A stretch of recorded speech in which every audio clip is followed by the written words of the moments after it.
You're listening to the Final Say Radio Show, a Rappaport Media production, with your host Brett Rappaport and co-host John Rappaport.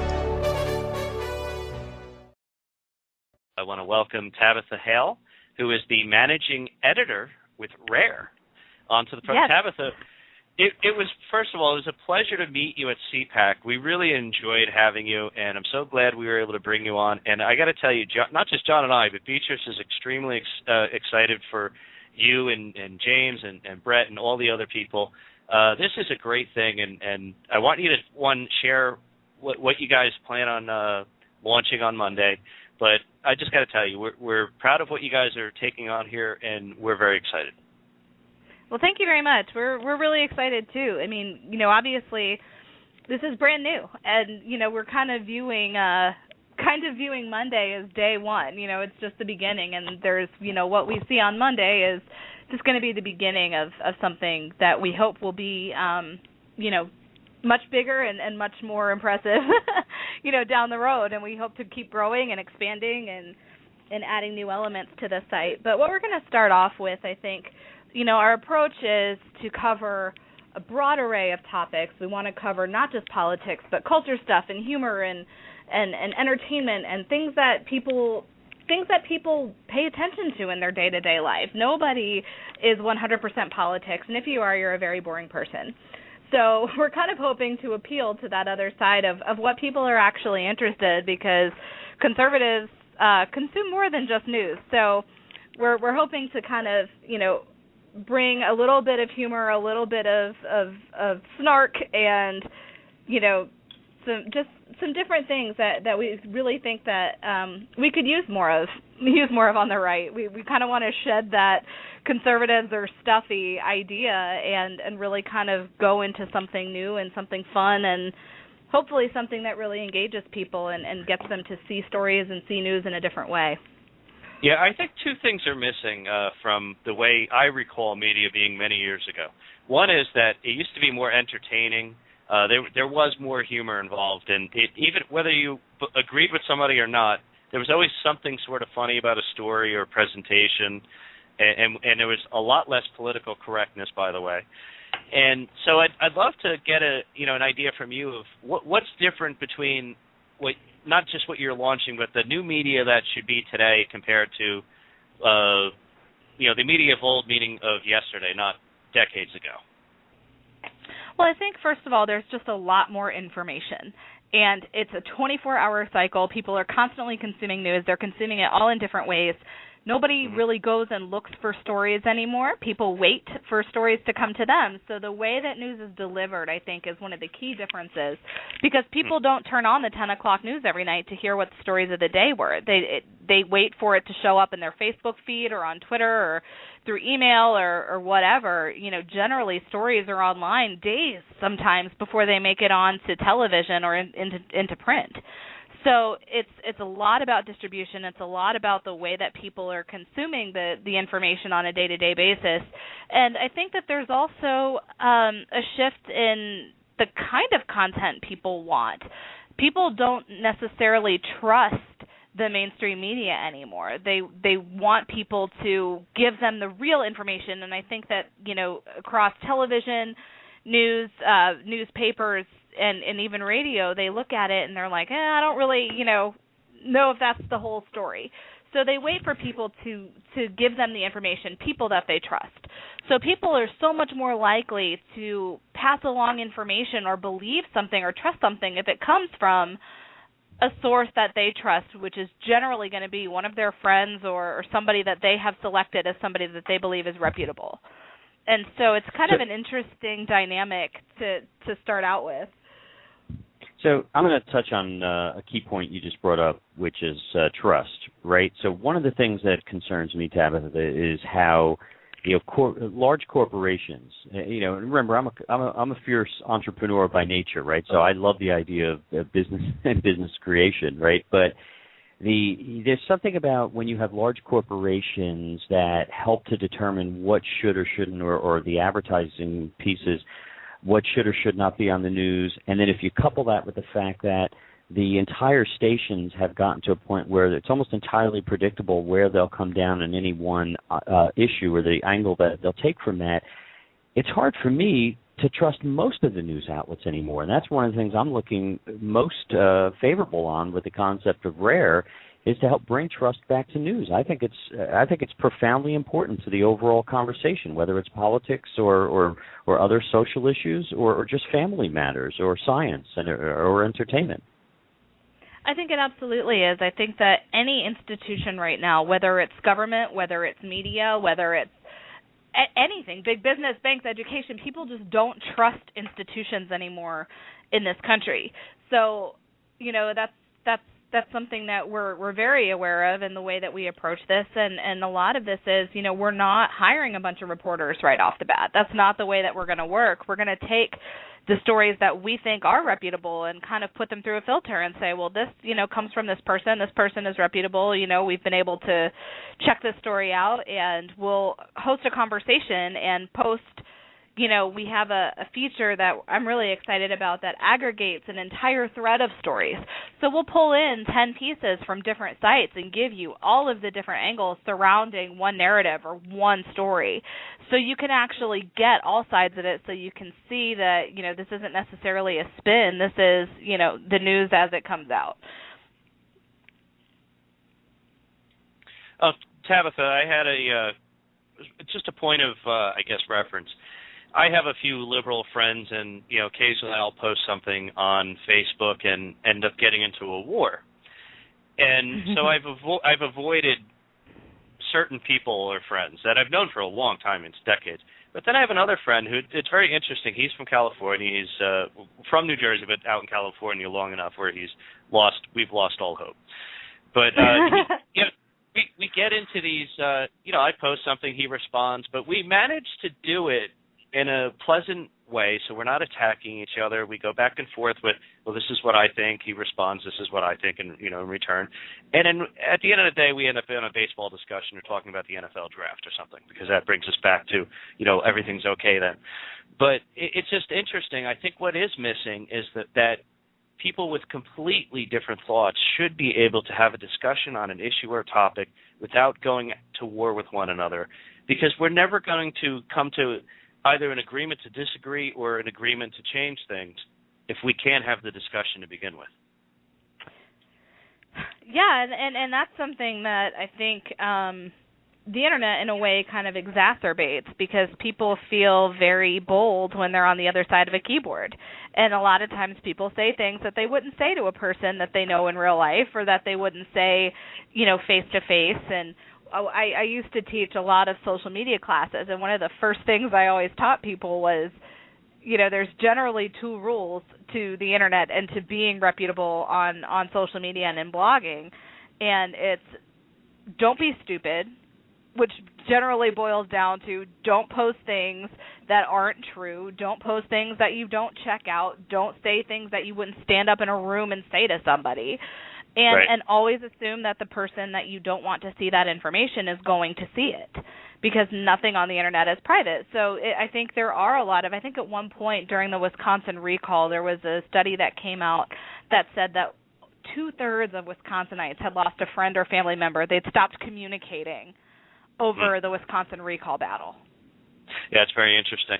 And I would say this to just the listener out there. If you read a story and it sounds too stupid or too good to be true, look into it before you put it out there. And you bring up a good point, Tabitha, because I think that we're so, that's great. It goes along with what I was thinking.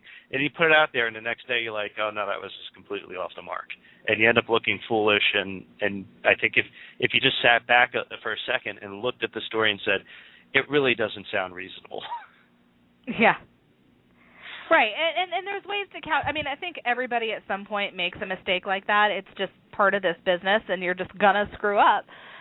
But you have to. There are ways to couch it where you're not hanging all your credibility on one thing. You can't just run with something if you don't have all the facts. And if you don't have all the facts, say you don't have all the facts.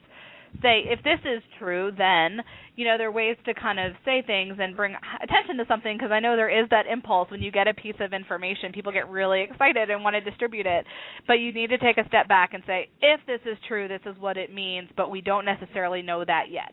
Or whatever it is, story's still developing, let's wait for this to come out. You do need to take a step back and not go crazy on something just because you get excited about what it could mean for your cause.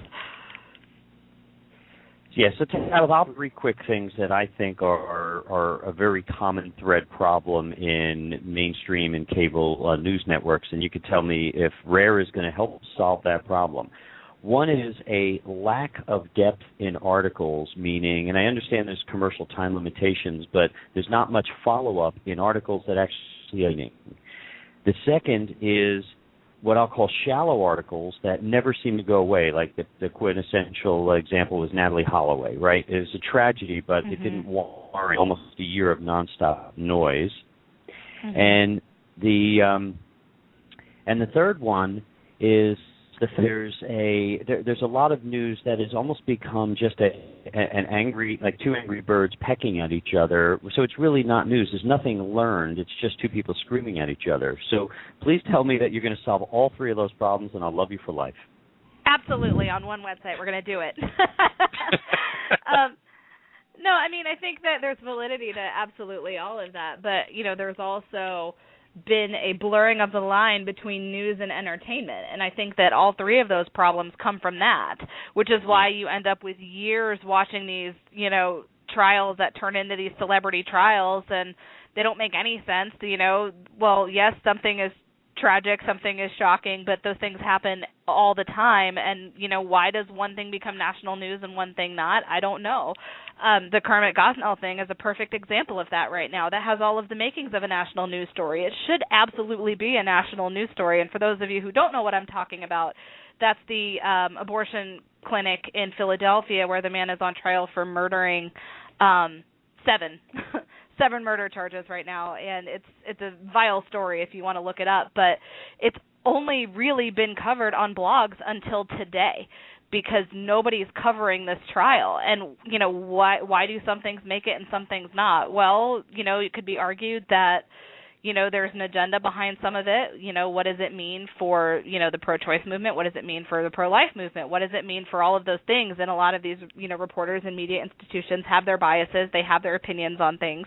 And it's tough to kind of break those barriers, I think, to get a story through that maybe is news that should get through, and it also has a tendency to escalate stories that really shouldn't be news, that become news because it fits the cause of some media institution that wants to champion it. So it's a very tough line to walk.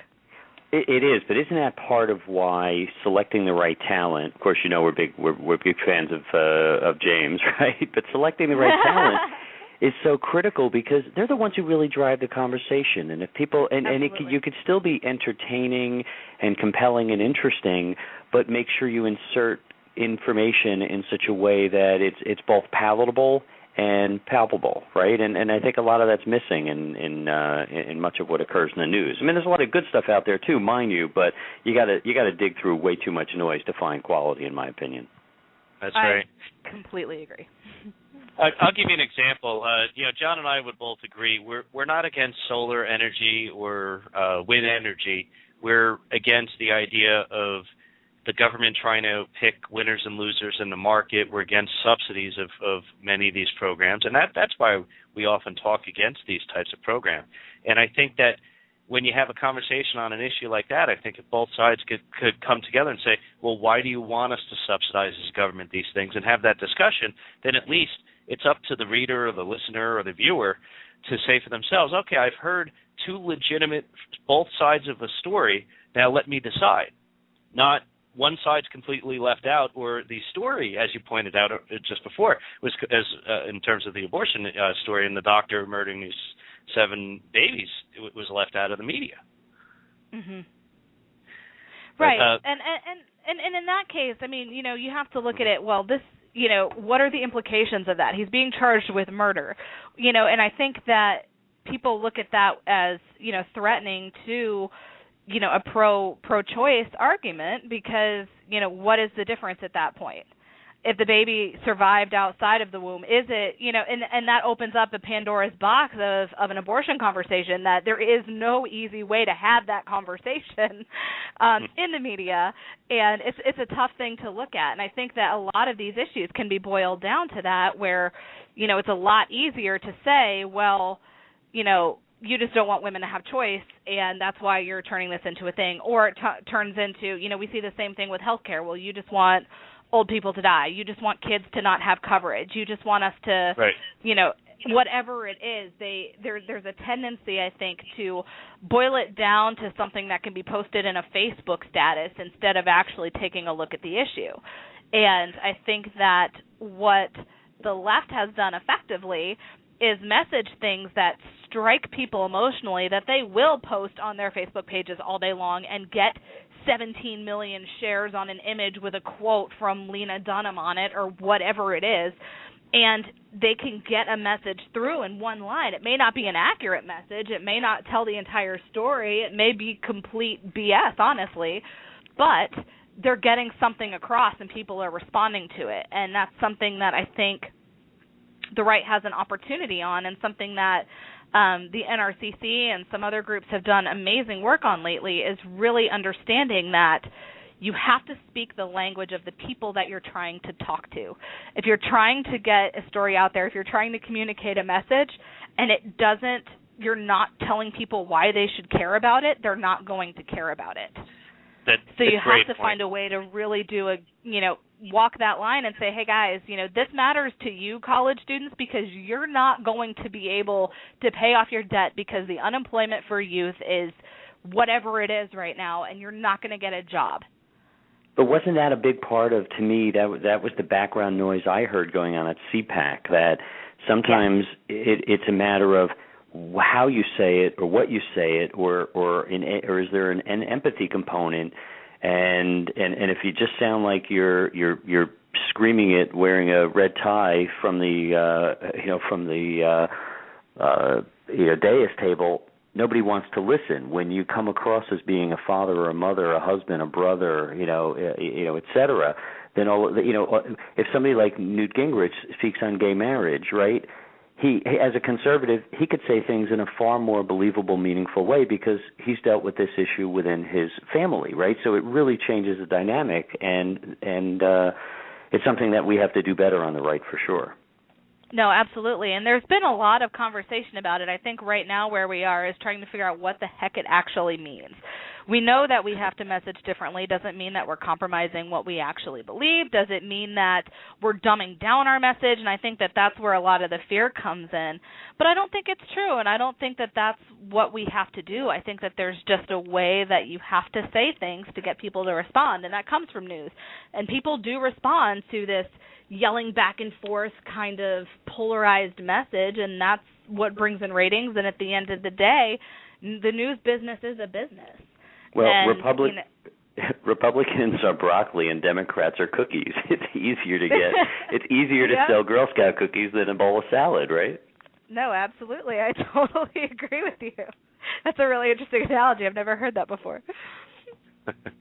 Okay. Well, Tabitha, I know you have you're going to be guest hosting on another program. I'd like to give you the opportunity for a quick plug before we let you go. I am. My friend Stevie West out of California hosts a show on Friday nights called Getting Hammered, and her guest host is out of town, so I'm filling in tonight. And I'll tweet out links and stuff where you can listen online tonight if you want to check out Twitter, Tabitha Hale. I'll post links and all the info to get to that show tonight. That's great. So, and your Twitter link is at Tabitha Hale? At Tabitha Hale. Yep. Excellent. Well, we will see you. I'm coming down to D.C. Monday. I can't wait to see all you guys. And again, congratulations. Monday for Rare. Yes. All right. Have a great weekend, Tabitha. Thank you very much. All right. So long.